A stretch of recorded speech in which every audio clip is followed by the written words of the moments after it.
Welcome back to STL Live. I'm Raynah Rey, and we're learning about fighting hard with Tiffanie Stanfield.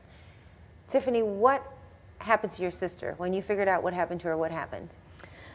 Whew. After I figured out what happened, my sister literally was walking in a crosswalk, and she was struck by a vehicle traveling 80 to 90 miles per hour on North Grand. Hit her and continued to drive.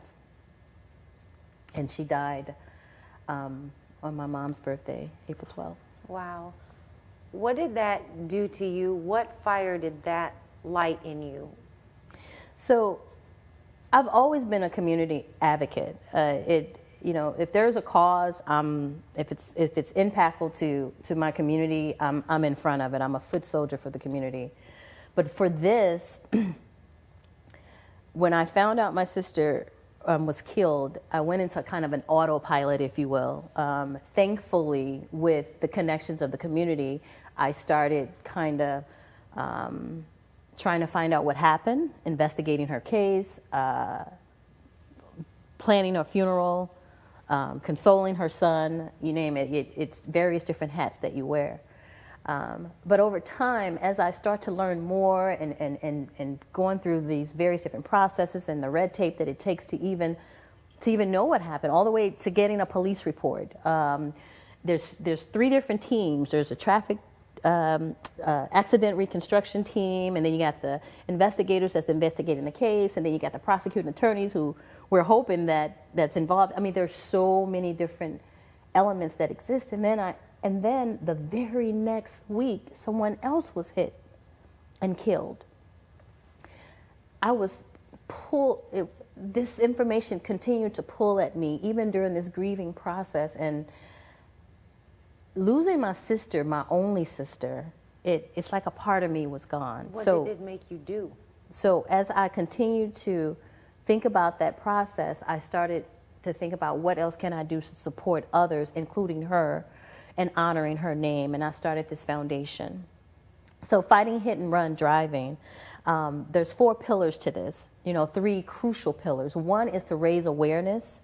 The statistics are alarming, not only in the United States, but in the state of Missouri, and then of course here in the city of St. Louis. To raise awareness to some of those statistics, to create a support group to provide resources to other families that have been impacted. The reason why that background is important is because had I not had the know-how, there are others that just may not have a clue where to start. And then of course, to change hit and run laws. Because today, right now as we speak, this person has not been prosecuted, and many others that hasn't been charged with hit and run fatalities. So Fighting Hard actually stands for Fighting Hit and Run Driving. Wow. And you've got something coming up. I do. To try and raise funds to further this cause. Exactly. So it's a bit of a fundraiser as well as a kind of a kickoff and continue to raise awareness to these statistics. It's called the Fighting H.A.R.D Fundraiser Gala. It will take place on April 12th, which is the anniversary of my sister's death and mom's birthday. So it's a little bit of a bittersweet moment, if you will, but I needed to find a way to celebrate that day. My goal is to invite other families that have been impacted by this and honor not only my sister, but also honor those families that have been impacted. It will take place on April 12th at the River City Event Center, beautiful location, and H.A.R.D, who has signed on to come aboard to support the cause, will be performing at the event as well. What a beautiful way to honor your sister's memory and make change. Absolutely. Not just celebrating her life, but really working hard to make change. And that is Keep up the good work. Thank you. You're Thank welcome. you so much. The Fighting H.A.R.D fundraiser and gala is taking place April 12th, 2018 at 6 p.m.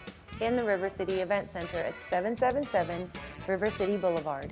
For more information, call 314-305-6878 or email fightinghitandrun@gmail.com or visit fightinghard.org. There's more STL Live after this. Stay with us.